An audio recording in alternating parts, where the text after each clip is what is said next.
Even if you played Yakuza 7, Like a Dragon 8 has completely overhauled and streamlined the way you'll approach combat. While the game has plenty of new jobs, skills, and pound mates, every member of your party will always be able to take advantage of knockback, combo attacks, and follow-ups to multiply your damage output.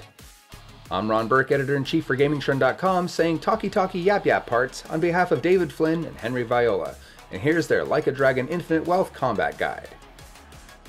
Knockback. Just about every physical attack has a knockback effect, though you can use skills that will send enemies flying even further. Knocking a foe into a wall will deal a bit more damage than normal, but hitting them into another enemy will deal around the same amount of damage you just dealt to the poor sucker in their way. If there's an enemy with a sliver of health left, it's usually worth using a knockback to kill them instead of wasting an action to finish them off. Additionally, before you start hammering away at the beefier boys in the fight, consider chucking some smaller foes their way so they can go down quicker once you get around to them. Combo attacks. After raising a character's affinity to a certain level and completing their drink link, standing near an ally and performing a normal attack can have a party member attack alongside you. You may just be tempted to hit attack and move on, but it's well worth checking if any allies are close enough to assist you by moving around your circle with the control stick.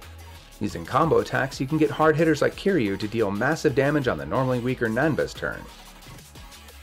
Follow-ups. After leveling up your bonds and completing drink links, party members will have the chance to follow up on attacks.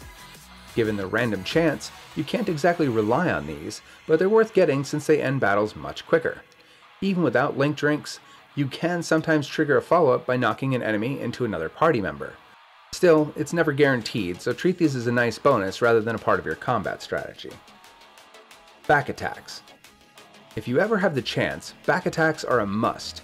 Each hit of a back attack is always critical, and these can even stack with our next two topics, weapon attacks and proximity bonuses.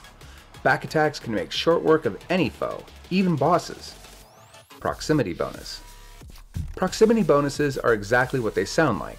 When you get close enough to an enemy, you'll deal bonus damage.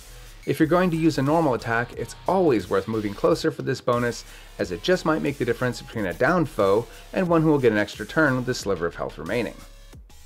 Weapon attacks. There are a ton of random objects that you can use as weapons on the battlefield. These are marked with a small white arrow above them and can be anything from a shot glass and planters to bikes and explosive barrels. When you're close enough, the white arrow will change to a pickup symbol, and if you perform a normal attack, you'll use it to attack your target. These are almost always more damaging than simply attacking with your weapon or fists, and some can even apply status effects like cold or bleed. However, it may be worth holding off until you can hit multiple foes at once, or break a tough enemy's guard first. Tag Team. Once their hype meter is filled, each character can perform a tag team attack with the party leader. Most of these moves are powerful line AoEs, but some like Sayaka will instead heal the party. These build up pretty quickly, so don't be afraid to use them often. Although, if you know a tough fight is coming up, Ichiban can team up with everyone whose meter is full to perform the Essence of Friendship, an incredibly powerful attack on all enemies. Kiru. Kiru is far and away your most powerful party member. His exclusive job, the Dragon of Dojima, can swap between three styles which will be familiar to anyone who played Yakuza 0.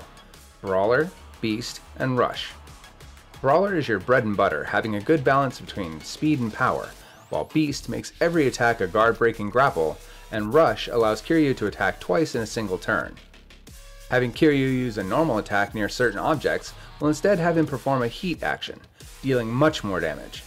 His skills, meanwhile, use weapons that he's wielded throughout the series to hit multiple enemies, inflict status effects, and much more. Late in the story, you'll eventually unlock Kiryu's trump card, the ability to break turn-based conventions and go back to playing a beat-em-up. This mode lasts for a short time and controls just like games prior to 7, so go wild and devastate your enemy with a barrage of punches, kicks, and throws. These are all the tips we have for combat in Infinite Wealth. What do you think of the changes? Any tips we missed? Let us know. I've been Ron Burke, Editor-in-Chief for GamingTrend.com. Subscribe for more on Like a Dragon and other RPGs, and stay safe out there.